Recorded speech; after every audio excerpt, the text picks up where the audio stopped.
faces in here. How are you? Hello, everybody.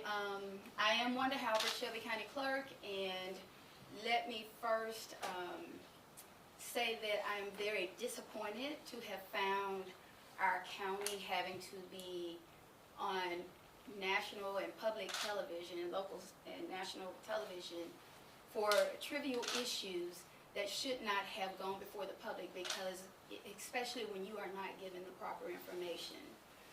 I am the Shelby County Clerk, and I started my position in September of 2018. So we've been here 5 years. Over the course of 5 years, we have noticed quite a bit of challenges in the organization. We've shared that not only with the public, but through the local media. So this is not a first time that we're here. Specifically for today's conversation, there has been concern that the Shelby County Clerk's Office was evicted from the Poplar and Highland location.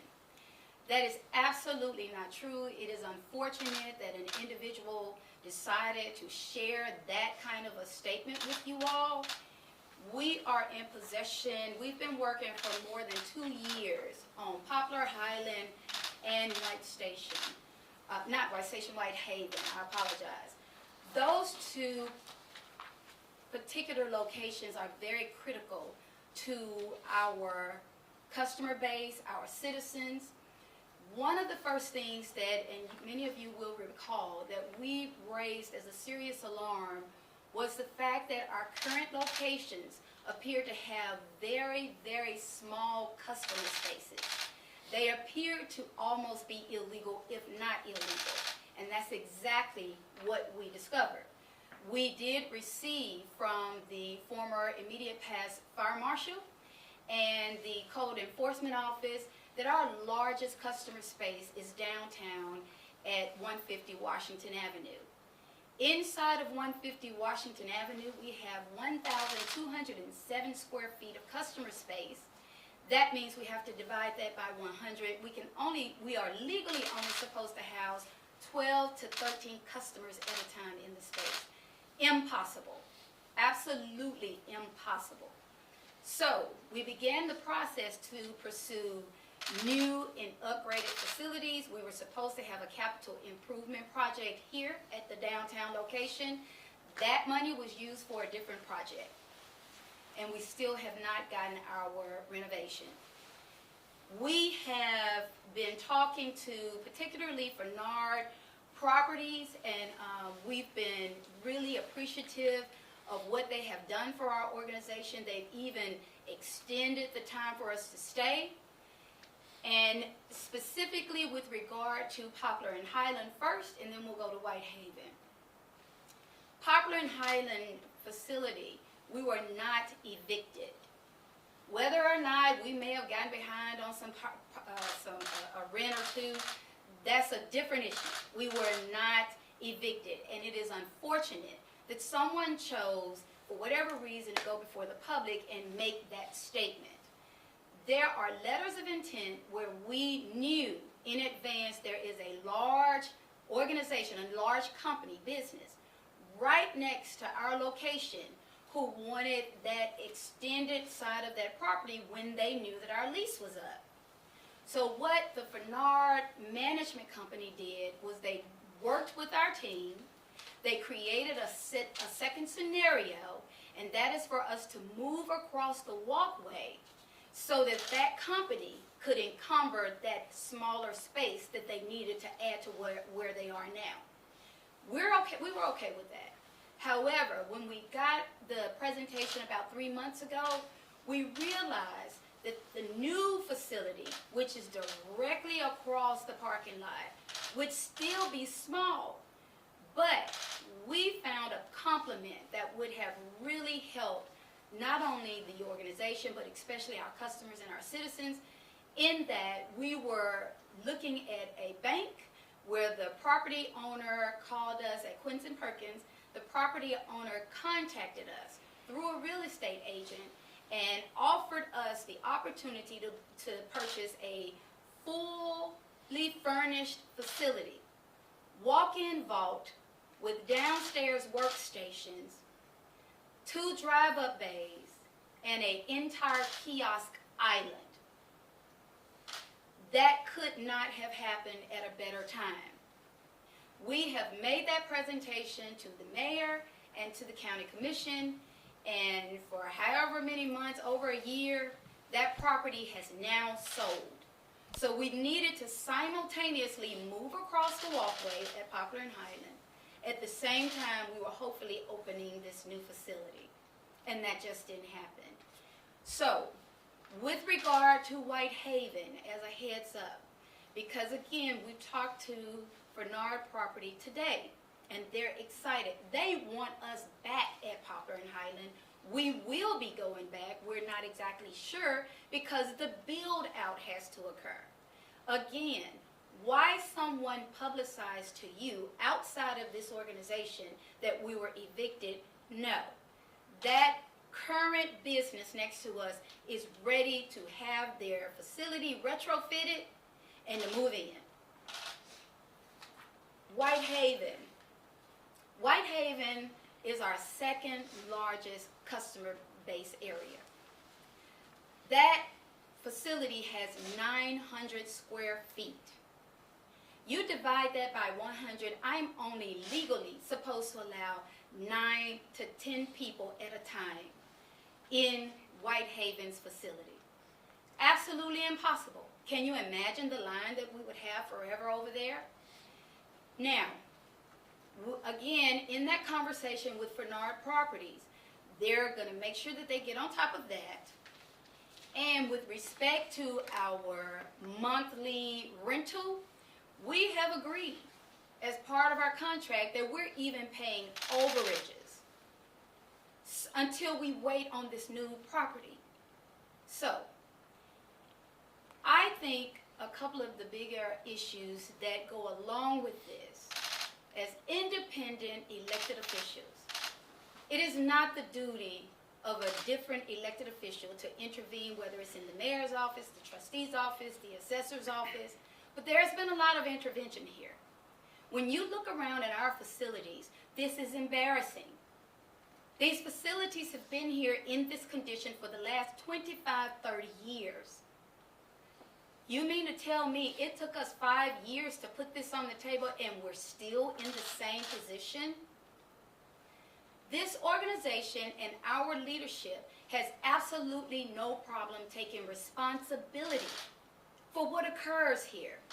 But we cannot be held accountable for the decisions that are made outside of this office, and our duty is to put together our plan, submit it to both the mayor's administration for the budget presentation and the Shelby County Commission.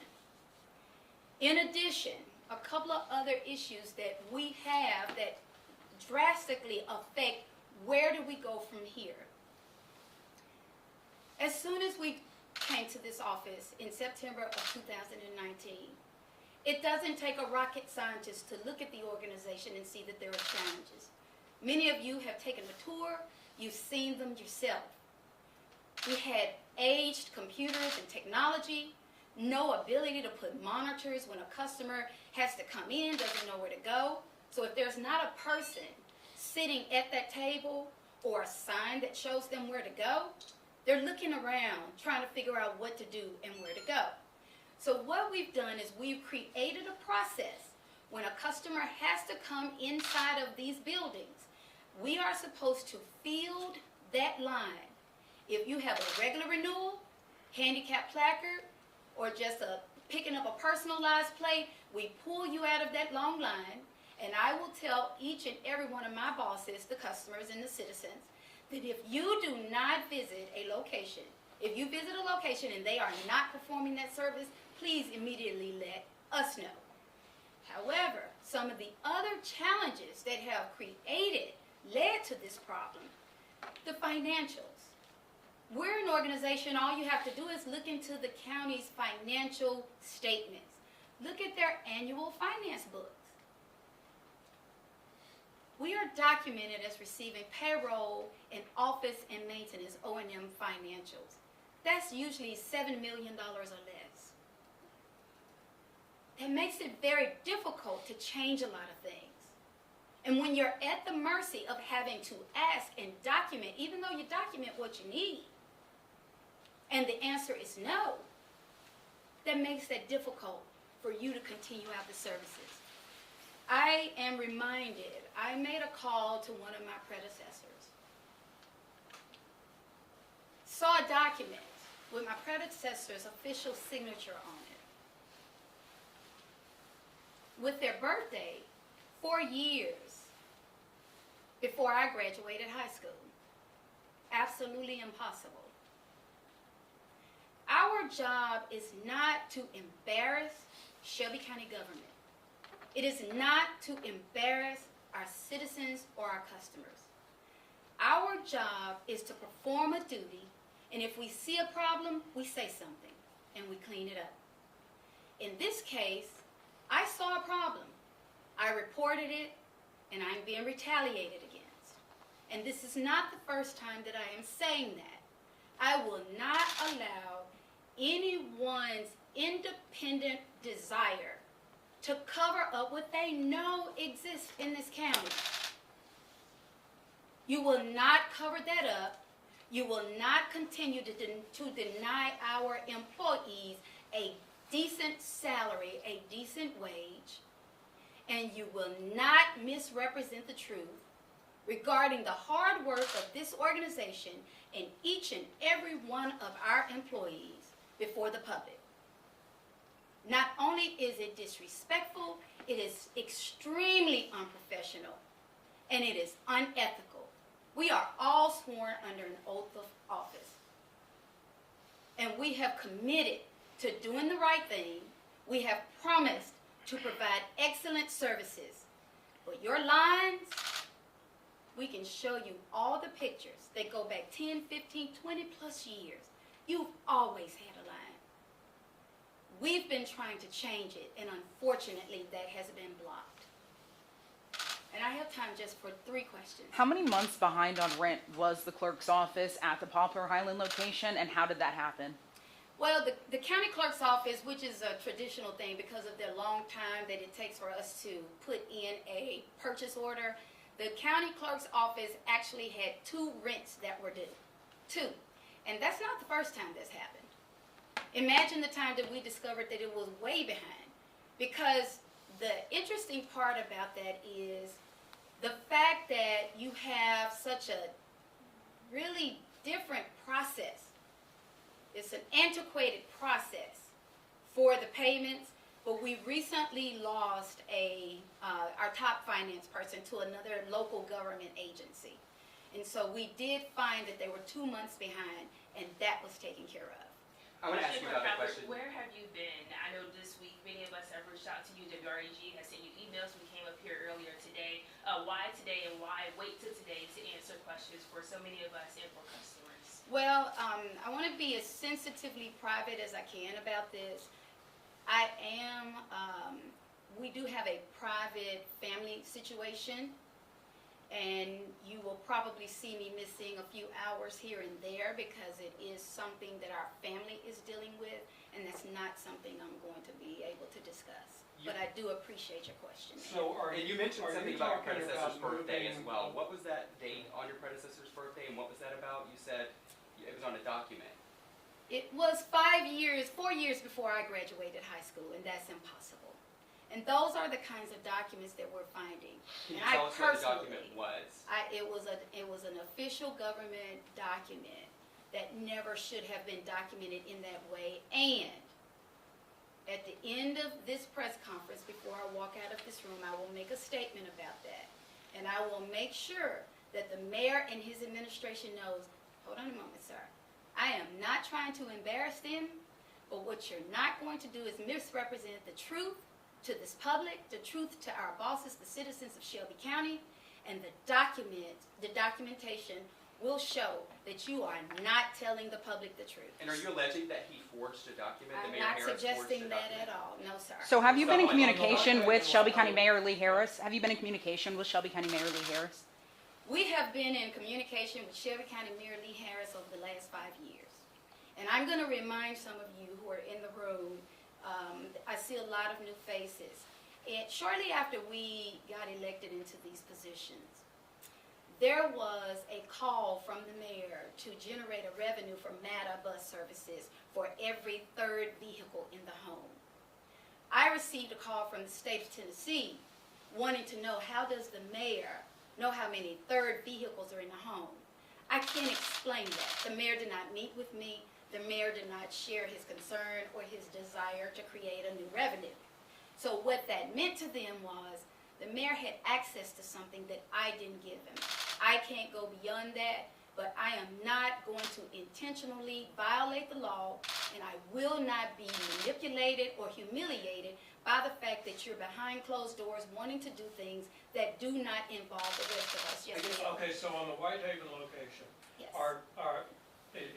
first of all, is any rent past due there, and are you on an extension until they find another place in the same shopping center? It is my understanding that all of our rent has been paid. Again, I talked to the property manager today, and he did not want us to leave Poplar and Highland, still does not want us to leave.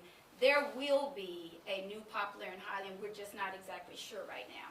And you- But with regard to Whitehaven, the facility has already been picked out. I think we toured it about maybe 4 to 7 months ago. I don't think they started the cleanup of the facility, but it is right across from where we are today, and it is a much larger facility, and we will be able to better serve our customers. So do you the have to pop- submit a purchase order for each time you guys pay rent?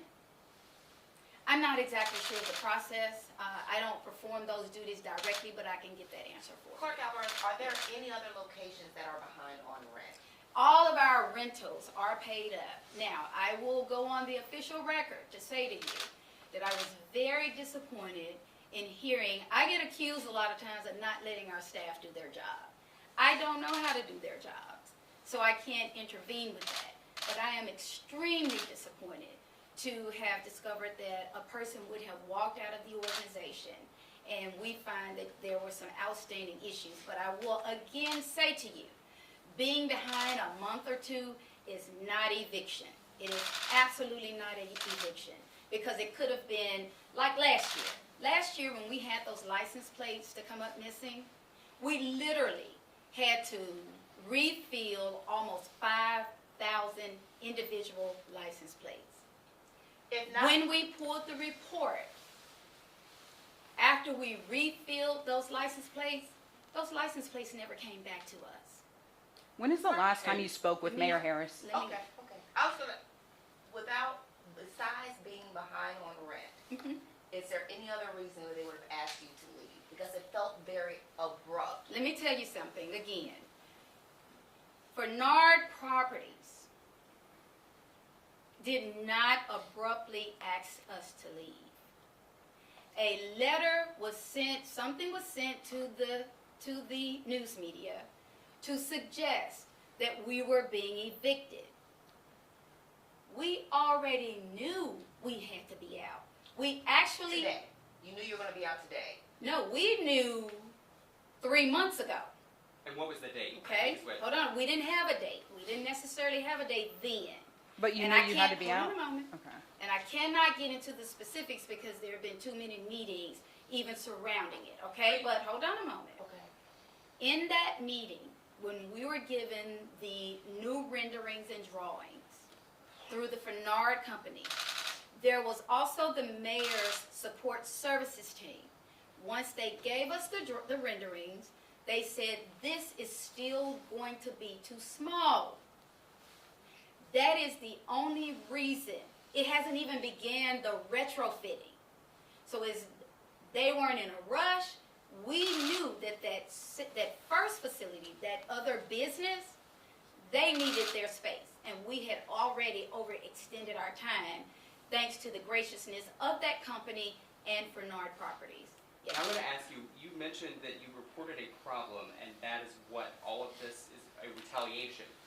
What problem did you report, and who was retaliating against you? You know, I'm gonna, if you all don't mind, I'm gonna respectfully say this and end the press conference with this, because this has been very difficult. Now, I'm going to answer your I want to ask you one more question. time, though, you know, you've said this multiple times, and I'm going to answer your we do want to know who it is. Yes, sir. To answer your question, when we got into this office, it doesn't take a rocket scientist to walk into the door to see a problem. There is something wrong here. Based on the revenues generated, the collections that we perform for multiple government agencies at the local, state, and federal level, the state is the agent of the federal government. Something is wrong. It was when our office created an Excel spreadsheet that, rest her soul, advisor Janet Hooks and I heard together for the first time. 2 budget presentations ago, there was an extra $25 million in a report. They could not get anybody in Shelby County government to address where that came from until they saw an Excel spreadsheet created by this office. There are revenues that we could be using, the commissions that belong to this office that we could be using to not even have these challenges, even downtown. I've got people working in closets where there are ladders. So is there a In plan the- to replace Janet Hooks? Is there a plan to replace her? I have no idea. That was not something I was involved in. Okay, where and was you that hadn't decided? answered the During question. the county committee meetings, the trustee came forward and said that you had not been submitting revenue reports or they had been late. What is the explanation for We submitting may that late? have had a revenue report late here or there, but in general, those are some very, very important documents, and I can tell you this, and I have to respectfully tell you all that if it goes any further into the financial piece of it after this question, I'm not going to be able to discuss it. I will tell you that it is a matter of fact that our financials have been off. And because I am sensitive to the fact that I don't want to be accused of 1 cent missing, that we document every single penny. And that number is very different from what it used to look like. When is the last time you spoke with Shelby County Mayor Lee Harris? I have not spoken to the mayor in quite some time, and he sure has a lot to say. But I will say this to the mayor and any other independent agent. If in fact we think that anything has gone wrong, awry, or not done properly in this office, then I invite the mayor and any other government official to the table, and we all join together and we go collectively to see the local, the state, and federal government. Put it on the table and let's discuss it. Because something is wrong, and it's not someone getting evicted because they did not pay rent for a month or 2. We have that evidential document, and I am publicly inviting the mayor to the table. He and his team, you bring your paperwork and your documents. You bring your numbers. You tell us about all these people who have never worked in the county clerk's office with access into our systems, even the financials. And then we've got something to talk about. Did that Let's go financial to the person who local, left, state, and federal government, if in fact you think there's a problem. did the How financial are person you? who left, did she Can we leave see the recently? closet? Has it been in the Where last you're 2 working in? months?